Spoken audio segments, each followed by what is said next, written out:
How's it going, friends? Welcome back to the Greatest City in the World podcast. I have two special guests here with me today, so I'm excited to tell you about what they got going on. You guys are part of a relatively local technology company, which is fascinating to me.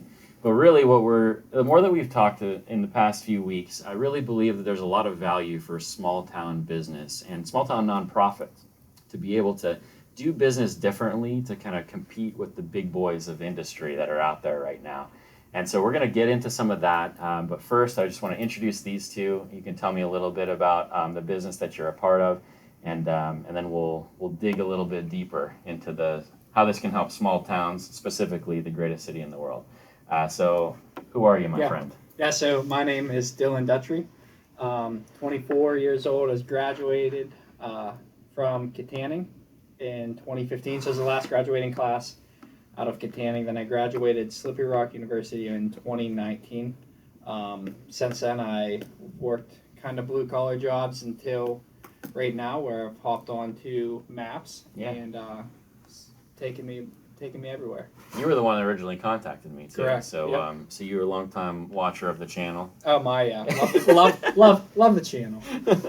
Love the channel. I like both these guys. They both love Kittanning. So Absolutely. And your name, sir? Yes, I'm Kelly Nepschild. Andrew, thanks for having us on here. Yeah. I grew up in Kittanning. I'm a class of 2007, so that was back when we were the Wildcats and not the Riverhawks. So right. Back when I went to the 700 shop, there was a lot of black and red apparel, and not so much of the orange and blue. So Yeah. things have changed a little bit. It wasn't that long ago, but it is quite a while ago already. Yeah. Like you're 7 years removed. You were the 7. last class, you said? Last class out of Kittanning. I Yep. can't believe it's been that long already. All right. Yeah. We're not gonna do my numbers.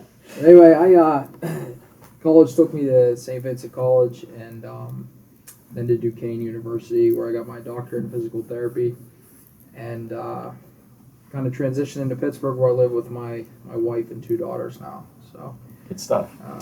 So then you guys, you got connected with this company, Maps Tech. Is it Maps Technology?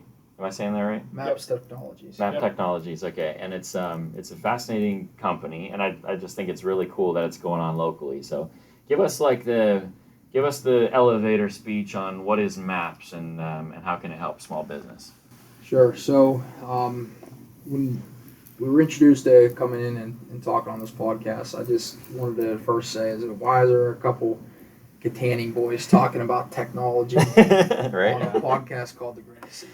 Right? It's not normal. It's definitely not normal. It's a little bit different. But so Dylan and myself, once again, we're with Maps Technologies, and we're providing a simple, affordable, friendly software as a service that is specifically designed for the small business and the small nonprofits in our area. Now, the reason that I personally was attracted to this idea, this technology, is that I've been in private practice physical therapy for 8 years in Cranberry, and we are in constant competition with the big boys, as Andrew said at the beginning of this. So I have Allegheny Health Networks a mile down the road, and the big sports medicine facility of UPMC is a mile up the road from me. So the way that we have found success in our business and our company is how we collect our patients or our customers' information, and then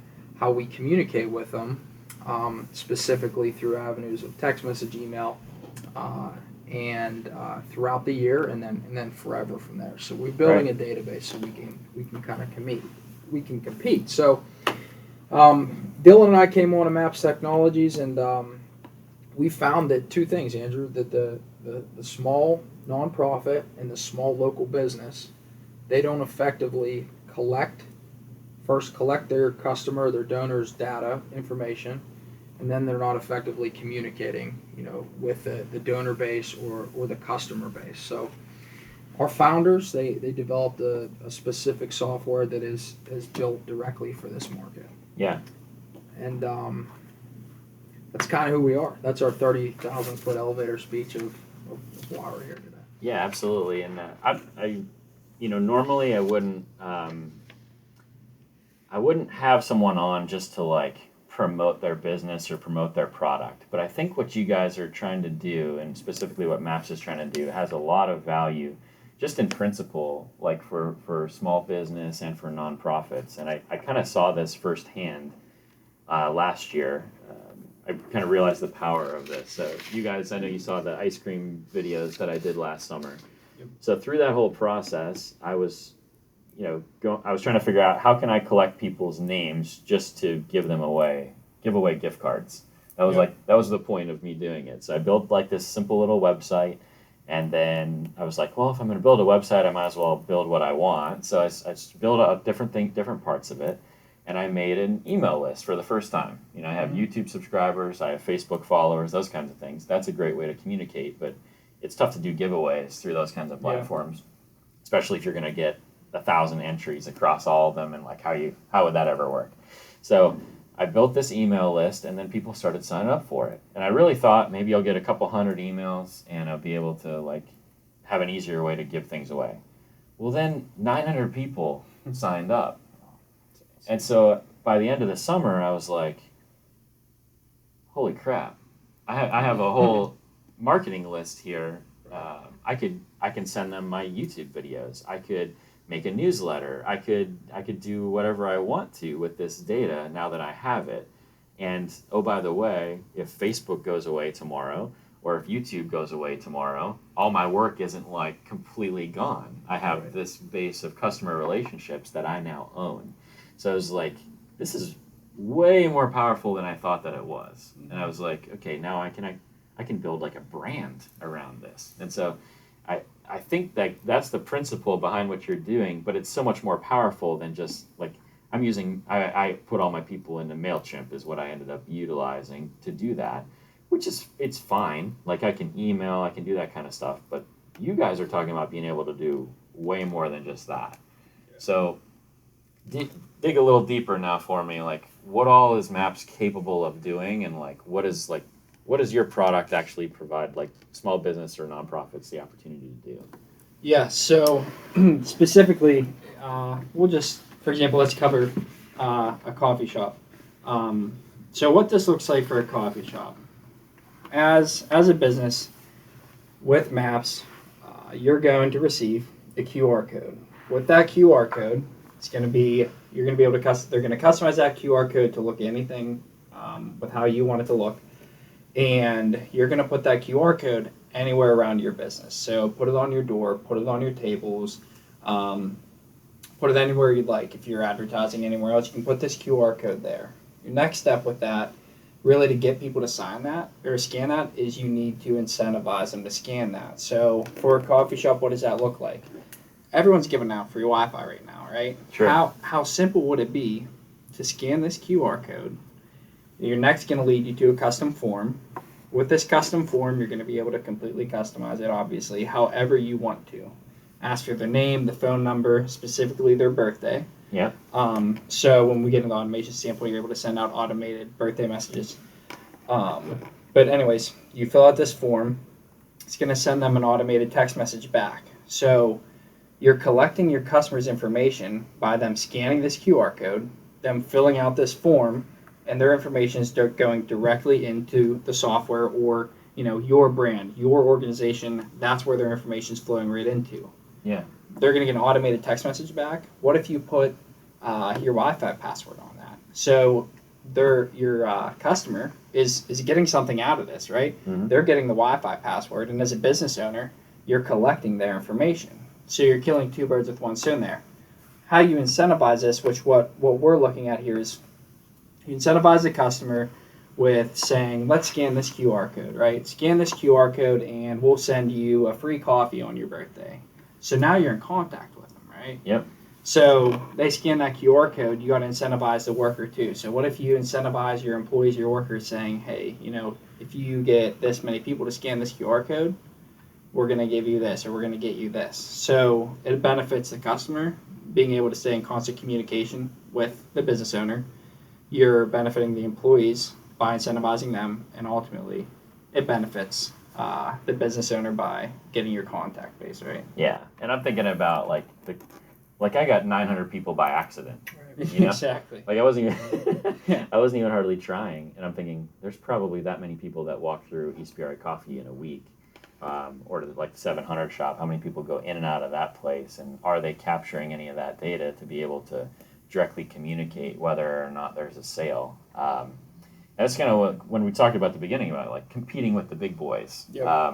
I think about like I bought Tom's shoes for the first time, probably like 6 months ago. Okay, so I went on there, I did my purchase, and then at the end, of course, you put in your email address. They already have my address because they have to send it to me. I think they did get my birthday too. They probably got all my data, or they just harvested off of other places. I don't know. But since then, 3-4 times a week, I get all of the ads for what has Tom Shoes got going on this week. And then maybe a more local example, the Steel City Shop. You guys saw maybe a video when I was in Pittsburgh. We went to Steel City Shop there with my kids. I bought a couple small things and signed up for their stuff online. It was amazing to me because they have great social media. They have an awesome Facebook page, a great Instagram, all that kind of stuff. And they weren't driving any of that. Mm-hmm. They weren't pushing me to any of that stuff. They were pushing me to get my email address so they could own the customer relationship themselves. Yep. Then what was so cool, they put me on the newsletter, and then when I actually click on that newsletter for the first time, when I went in there, they had all kinds of discounts if I went on and liked their Instagram page or liked their Facebook page or followed them on YouTube. So all of these different things, like they're owning the relationship and then pushing it out to social media, where I think right now the best small businesses are doing social media really well, but they're vulnerable Exactly. because they don't own the customer relationship. Yep. And you guys are providing like this whole suite of tools, which is like, it's like a one-stop shop. Yep. To own all that relationship and communicate. Yeah. Because you're saying not just like it's not just an email that you can do through Maps. Like you can do what else? Communicating. Yeah, so I think to kind of piggyback right off that is that Facebook's free, right? But what we found out is with the businesses that use Facebook, which is the majority of them, you're reaching 5.2% Right. of your population, Mm-hmm. right? Yeah. Now, email, 20%, okay? Yeah. But what we have found in our research so far is that with the power of Maps, 98% reach rate with a text message, right? Yeah. And something to say that you said about the big guys, right? The big guys, they get it, right? They get that you need to collect data and then communicate back to generate your own business, right? Right. To communicate with your customers. Well, in the conversations that we've had so far with local nonprofits, local businesses, number one is that they're not collecting, right? So the first thing you do is collect the information, right? They're not doing any attempt to do that, right? They'll make a sale or they'll get a donation, but they don't collect that information for next time. And then the second thing is they're not communicating, right? So if you can communicate with the text, with the email, and you consistently, outreach to those people, you make a big difference in regards to your business. And you as the small business owner, right, in Kittanning, or the small nonprofit, you have that power, right? Because you have that implied trust within the community. Yes. Right? You're not Yep. Amazon, you're not Walmart. Like if I get a text from Walmart, I hate it. Yeah. But like if I was able to get a well-timed text message from a local business with a coupon or a rewards program, and it drove me to the business, I think that's an awesome thing for local businesses to be a part of. Yeah, and I think people genuinely want to shop local. Like Absolutely. we want our small towns to thrive. Yep. But the problem is like if I'm getting 5 emails from Tom Shoes a week and I'm gonna see something that I like. Mm-hmm. Yeah. And I'm gonna Yes. buy from them because like they showed me. Yep. They got in my face and they used the power of technology in the best way that they could, and they won my business. But our small town businesses is like I don't know, it's almost like we feel entitled to people's time and their money, but Yep. it's a dogfight. Oh, Totally is. absolutely. And Yeah. we have to go on offense instead of just trying to play defense in our small towns. Yep. Because this wasn't available to most small businesses to be like, I'm going to create a website, I'm going to make my own marketing list, I'm going to figure out how to do email and text message to mass on people. Like that wasn't a thing, but it is now, and you can do it very affordably. So Yeah. It's what we've been calling our buzzword is digital transformation. Yeah. Right. And the way that we're doing is that we were very specific with the technology. Our founders, right? It is technology can be challenging for some local rural business owners, right? Yeah. But we designed it specifically so it's simple, User easy to friendly. use, User right? friendly, yeah. Click and pull kind of stuff, right? Mhm. Type up a message that immediately goes out. Tag specific people that only get specific messages, etc. Yeah. It is specifically built for the people that for easy use. Right. I've been really impressed. I got to talk with one of your founders the other day, and I think it's a really cool idea. Are you allowed to talk about any of the local places that are using maps, or is that not? I don't know if that's okay to talk about publicly yet. Yeah, yeah, absolutely. So, it's a couple of it down. So there's a couple of the local ones, which I'll just speak of one right now. Currently working with Riverside. Riverside, the grocery store down bottom Ford City Hill. Yeah. Had a conversation with Justin, the owner, and he loved it. He got talking with him and how he's marketing, which whether it be through newspaper ads or a little bit of Facebook, it's the price of other types of marketing and the, I guess you could call it the effectability or how useful it is. Right. Yeah, you're like return on investment on Correct. on that stuff. What's your return on investment? Where's the digital transformation at with newspaper ads? Who buys them anymore? Who reads them? Not many people. Right. Right? So his idea was let's incentivize people to scan this QR code. Let's build a contact base. And what does it look like to be able to send out his weekly flyer via text message so everyone can view that? Right. And then what if he has a butcher sale today? What if there's a sale on a certain type of meat for just today? Right. He's able to send that out via text. Everyone gets that instantly, and they know today only there's a sale going on, brings people in. Right. So Riverside specifically locally, but That's powerful, Dylan. Yeah, it's because when I want to use a coupon at a business, right? I'm halfway to the store, and I realize that my coupon's on my fridge. Right. Okay. Yeah. You know what's in my pocket? Yeah. My cell phone. Right. Right? So if we were able to leverage that, right, and to piggyback off that, Dill, is that the digital coupon via text message has it's 10 times more likely to be used than a paper one, right? Yep. Yeah. So that's how Dylan, talking with the business owner Riverside, brought him on as an account with our technology and Yeah. Yep. get him roll with it. I'm thinking like if they could just have the ad digitally online, it could be like in a text message. Here's the one sale item, and then here's the link to the Yep. full ad. You just Exactly. click on that. You're Yep. writing the whole deal, and then just the reality. Newspaper subscriber numbers are going away, Yeah. and there's gonna come a day. Okay, there's gonna come a day. All of my small business friends out there, when Facebook is probably gonna go away. Yeah. And so if you built your business 50 years ago on newspaper ads and you never updated to then start marketing on Facebook, you lost. Yep. And if you don't start owning the customer relationship now, when Facebook goes away, you're going to lose. Yes. And that's just like the reality. Like we're Mhm. already seeing Instagram kind of on this downward curve, and we're seeing TikTok on the rise. Yep. And the people that aren't making TikToks, like I'm not making TikToks, I'm probably losing out. It's just the reality of it. But if you own the customer relationship, like Steel City is, like Amazon does, like all those kinds of things, you can bring them into like your own ecosystem and let people spend money where they want to spend money, Yeah. which is locally. So, Which one thing I hear about a lot of is you talk to the older generation or even like just say the older generation. They might say, "Well, I don't know how to scan a QR code," or what if people don't want to scan a QR code? If you just take a look at the Super Bowl, right?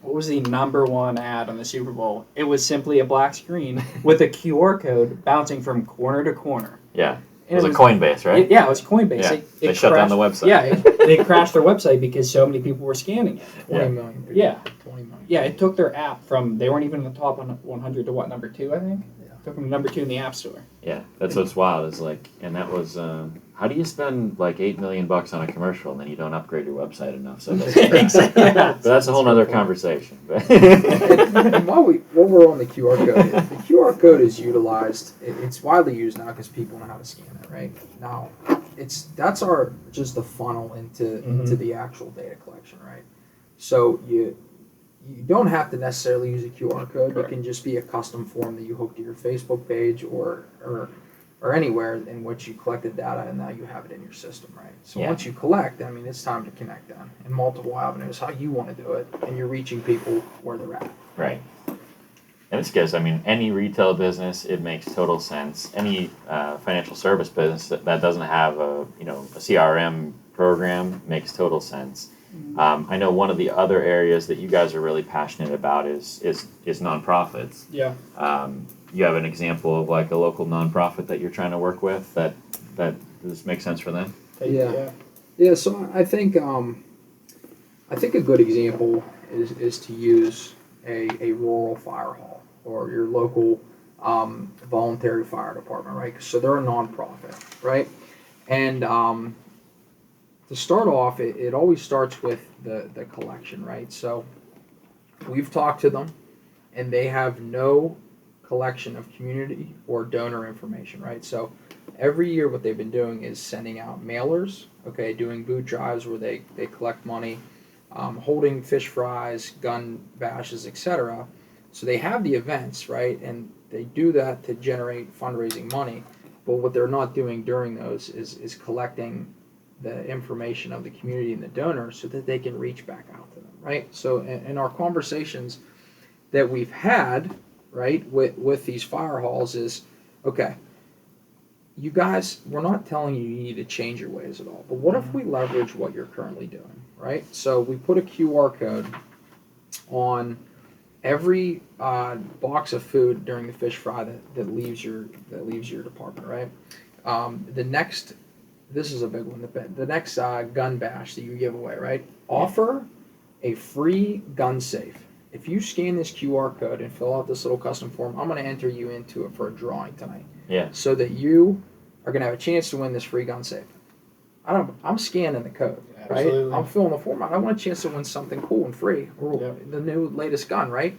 And all that stuff is donated, so it's not like it's costing them anything. Exactly. Correct. Yeah, go ahead. No, that's a great point. Yeah. So you incentivize, like Dylan was saying with the small business, it's the same concept. You incentivize to collect, right? And now you have the community and your donors' information, right? So what does that look like, right? The first one would be an automated donation campaign, right? So right now, nonprofits, and we'll say the fire hall, for example, what we're staying on. Yeah. They're sending out mailers in the mail once or twice a year, okay? And those mailers are going out, they're letting the community know what they're doing, and they need money for them to service your building if it burns down, right? Yeah. What would it look like if you had 3,000 people that you service in your community, and you had half or 3/4 of their information? Okay, you no longer are going to have to send out that flyer. It can be sent out via email or a text message with a link right to their PayPal account, so you can click and automatically link it, right? Right. So I get the flyer in the mail, okay, and I have 2 kids in diapers right now. Right? I'll throw the mail on the table. Next thing you know, somebody's drawing on it, Right. and then it's in the trash. Yeah. And guess what? I forgot about it. Yep. But if it's automated, right? Yep. I can now know that Kelly didn't donate to the fire hall, so if his house burns down, somebody can come help me fix it, right? Yeah. You're going to get another text message in a week, or maybe another email in 3 weeks, right? So it's constantly, it's keeping your finger on the pulse in regards to your donor base, right? Yeah. How about touch points? I just paid off. Thank you for your donations. Right. I just paid off our truck, right? Our newest fire truck, right? Or updates as you're going through. Like, you're trying to raise 50 grand. Hey, we're at 35. If you know anyone that can help us get the other 15, like you can communicate exactly without having to spend another $1,000 on mail. right. Yeah. And it's a way that we have found is that they're not, first of all, collecting like we talked about, and then effectively communicating where people are at, right? Yeah. On their phone. Absolutely. And I know the nonprofits that, like, my daughter's diabetic, I I get emails and text messages about the different fundraisers that are happening in Pittsburgh to like support children's diabetes, and that's a great thing. But our local nonprofits, I'd rather give to somewhere local, or I at least want to know about the opportunities that are out there. And so if we're not communicating that, then it's like we're just playing defense all the time. Totally. And we could be playing offense as small town America. Exactly. I like scoring better, Yeah. I'm with you. It's something that I have found in the conversations with these nonprofits is that, let's go back to the fire hall example. I asked these guys, do you like fundraising? Yeah. Their answer is no every time. Right. No. What do you like doing? Well, I'm a third generation firefighter. My father did it. My father's father was a firefighter. I like serving my community. I like fighting fire, right? How about the nonprofit? Do you like constantly worrying about if you're going to have enough budget for your mission? Right. What would it look like if all your time, effort, and money was off the fundraising aspect of things, but just on your mission statement, right? So that's kind of what we've been showing these business owners, the small people, right? The small business, the small nonprofits, is that, guys, like, this is the way out, right? Mm-hmm. This is how you can, if you get a database, now it's time to talk to them. Right. Absolutely. And even if you just cut that fundraising time in half, that's that much more time you can focus on. Habitat for Humanity can build more houses, and the fire department can do more training to fight fires more effectively. Or they can work on getting more volunteers, which is probably their biggest pain point. It's like it frees up all that time and energy, and it makes you more effective at the same time. Yeah. And it's like future proofing your everything you do. Right. Like you're owning it. Yep. Totally. Yeah. Yeah. And something that we're passionate about at MAPS is the nonprofit, the small guys, right? And our latest account that we brought on is, I'm going to read here. It's Holy Pursuit Stream Foundation. Yeah. Okay. And this is their mission statement, right? So, by being in the outdoors, surrounded by God's creation, we hope to promote and inspire healing and adventure in the sponsored children. Our mission is simple: to provide children with life-threatening illness or disease with an experience of a lifetime in the outdoors. Yeah. Like, what do these guys want to do? They want to take kids out into the outdoors and have them see God's creation. Yeah. Right? What could be better than They're that? not asking me for money. Like, let's help them fund it. Let's help them fund their purpose, right? Yeah. Absolutely. Yeah. So, I think it's really cool, and I truly want to tell everyone out there too. Like, if you're listening to this, if you're thinking about starting a small business, if you own one, if you know somebody that does, we have to start rethinking how we do business and how we operate, and how do you like move this thing into the future where you can own these relationships and not be beholden to like big tech companies, which can be really nice today and really not nice tomorrow. Like, if you can own this stuff within your business, it makes all the difference in the world. So it doesn't, there's other solutions out there other than maps. And you guys know that, I know that, you might not know that, but I think it's really cool what you guys are doing. I'd rather you guys take a look at a local company like what Maps is doing. But even if you don't, you still have to start thinking about this and figure out how are you going to move into the future. Yeah. So one of the things, a reason that this got started, the reason this got developed is because some of the founders utilized, they utilized Salesforce. Yeah. They found with that, the customer has to be conformed to Salesforce, not Salesforce conforms with the customer, right? Sure. So with Maps, we're so flexible that it's Maps that conforms to whatever the customer needs, whatever the business needs. Yeah. So with a lot of the other companies that you have out there, the CRMs, you gotta conform to what they want, or they either don't offer all the components that we offer in one. Yeah. That's a big thing, is we offer everything in one. So with us, you're going to be able to utilize Maps, not have to worry about using a Constant Contact or other different softwares. You don't have to jump from your platform to Correct. platform. You can do it all in one. It's all in one. Yeah. Yeah. And that was a pain point of another one of our accounts, so the United Way. Yeah. Right? So we brought on the United Way, and they had 5 systems. Yeah. Okay? So one of our bosses, Pat, he sat down with them and showed them how our software platform can combine all that and have one confined system, and now they're a customer of ours. Yep. So It's the big thing is that I'm not here. We're not here today to say that we're the only Correct. data collection and communication software out there, but we are the only one that is completely customizable and affordable for the local small business. Yeah. I just think it's cool. And it's like started in Western Pennsylvania. Yep. Where's the headquarters right now? I forget. It's out in Reno. Yeah, so it's the founders are from Titusville, PA. Yeah. So these guys are not Silicon Valley. Right. They, Yeah. Local guys Small like us. town So guys. it's Yeah. And you guys are still, I mean, it's a small company. Yep. But has a multi-million-dollar valuation already. Yep. And you guys are, you're nimble. So, like, you had a healthcare provider that wanted a solution. So they went and got HIPAA certification. You Right. had banks Yeah. that wanted the solution. So you got all the financial security solutions that a Exactly. bank would need. And so it's like, you guys it's really like building it out. I've seen your first gen, and I know you have like a second gen product coming along. And it's Yep. like, it's really moving along. But you just started offering this, last fall as a product for sale? So yeah, that was the initial launch of phase one, but Yeah. starting in February this year, we actually started reaching out and going out in the community. So it's been a couple months. Yeah. And they already have quite a few people on Yeah, board with 70 it. accounts. And you know that it works. Oh my. So Yeah. Very viable product. Yes. And they, just to give you an example, when I first met these guys, they sent me a QR code. Yep. I scanned it. I was locked in. Yep. I'm getting remarketed by Maps. Exactly. I'm witnessing how it works, and it's pretty stinking cool. Yeah. So Yeah. It's just it's so simple to use too, guys. It's So the easy. whole point of it is to have the ease of a software as a service in the rural market. And I think that's kind of the moral of the story is we look at companies that we buy from online, we see all the things that they do marketing wise, and I would bet if you talk to most small business owners and you were like, hey, what would it take for you to be like Tom Shoes? And they'd be like, I could never do that. I'm not good at technology. I'm not good at any of that stuff. I could never build anything like that. I think the moral of the story today is like You can. every small business Yep. can do that. Everyone. That Everyone can. You can build a brand.